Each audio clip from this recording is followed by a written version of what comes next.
sikufurahia sana. Sijui, inawezekana ni kweli, sikutaka kumtafuta. Kitendo cha Diarra kilionekana kama anasusia baada ya kufungwa goli.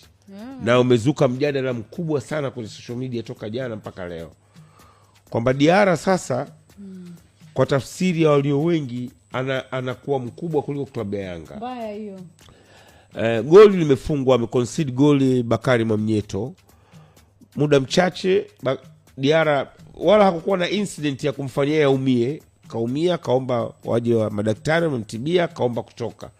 Ukiangalia ile clip utaona kama Baka naye anakasirika, kwani huyu anasusa something, yani ile video ina lakini kuna kitu mimi namjua Diarra. Nimekaa naye. Diarra ni mchezaji very gentleman. Yani nikikwambia katika wachezaji nilokaa nao foreigners, Diarra muungwana sana, sio muongeaji. Muda mwingi anacheka, stories nyingi anacheka. Hata kama wakati wa Kiswahili kwa kina mpatabu, lakini kazi yake kucheka.